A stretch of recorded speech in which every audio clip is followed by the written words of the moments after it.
Paul's second letter to the Corinthians. Even though it's called 2nd or 2 Corinthians in our Bibles, there are multiple clues within this letter that it's not the second thing he ever wrote to the church of ancient Corinth. Paul started this Jesus community in Corinth some time ago. On one of his missionary journeys, you can read the story in the book of Acts chapter 18. And after moving on, Paul got a report that things were not going well there.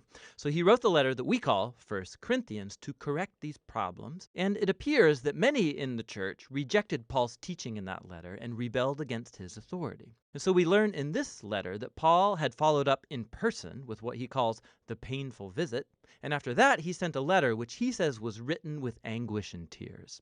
And so after all these measures, most, but not all of the Corinthians realized their arrogance and they apologized to Paul. They wanted to reconcile. And so Paul wrote this letter to assure them of his love and commitment. The letter's been designed with 3 main sections, each addressing a distinct topic. So Paul first finalizes his reconciliation with the Corinthians. Then in chapters 8 and 9, he addresses the topic of forgotten generosity. And in the final chapters, Paul challenges the remaining Corinthians who still reject him. Let's dive in and you'll see how it all works. So Paul opens up by thanking the God of all mercy and comfort, who brought peace and encouragement to him and the Corinthians during this time of division and dispute. He acknowledges that things have been tense since this painful visit, and he makes clear he's forgiven them. He wants an open and honest relationship. But why had they rejected Paul in the first place? Well, we discover later in this letter that the Corinthians had disregarded Paul as a leader. He was poor, he earned a meager living through manual labor, he was under constant persecution and suffering, he was often homeless, and to top it off, he wasn't a very impressive public speaker. And so once the Corinthians were exposed to other, more wealthy, impressive Christian leaders, they started to think less of Paul. They were actually ashamed of him. So Paul responds first by showing that their elevation of these leaders, simply because of their wealth and eloquence, is a betrayal of Jesus. It shows a totally distorted value system. True Christian leadership, Paul says, is not about status or self-promotion. Paul depicts himself and the other apostles as captive slaves to King Jesus, who's leading them on a procession of triumph. Paul's job isn't to be impressive, but rather to point people to the one who is Jesus. He then alludes to the recent demand of the Corinthians that he provide some letters of recommendation to prove his authority and credentials, and this is ridiculous to Paul. Their church wouldn't even exist if he hadn't started it, and so he says they are his proof of genuine leadership. They are his letter of recommendation. He cleverly quotes from the prophets Jeremiah and Ezekiel, saying that God's Spirit has written his letter of recommendation on their hearts as his new covenant people. The Corinthians shouldn't need any more proof than that. Now, the mention of the new covenant, it leads Paul into a long comparison between the old covenant between God and Israel that was mediated by Moses and the new covenant between God and the Corinthians mediated by Jesus and the Spirit. The old covenant made at Mount Sinai, it was truly glorious.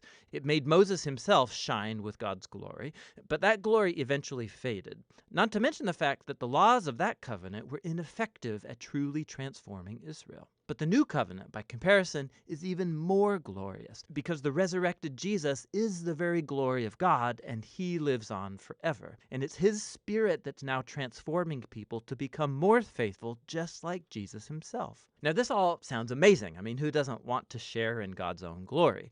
But Paul goes on to show how the paradox of the cross turns upside down the Corinthians' ideas of glory and success. After all, Jesus' glorious exaltation as king took place through his suffering, execution, and death. On the cross, Jesus revealed God's salvation. He died for the sins of the world to reconcile people to God.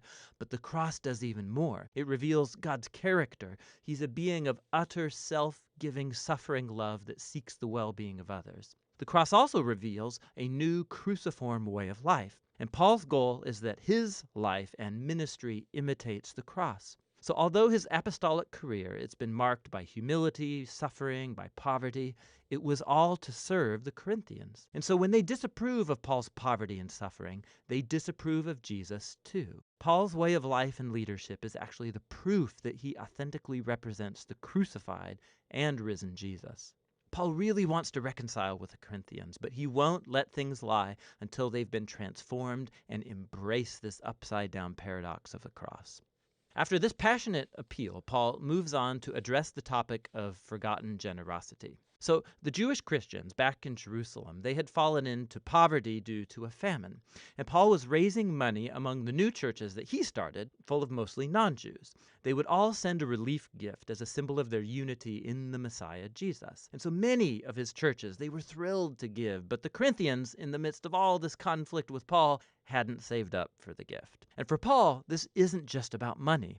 It's another sign that the Corinthians have not been transformed by the gospel about Jesus, which, at its heart, is a story of generosity. Paul says, "You know the generous grace of our Lord Jesus the Messiah, that even though he was rich, for your sake he became poor, so that through his poverty you might become rich." He's telling the story of the gospel through financial metaphors.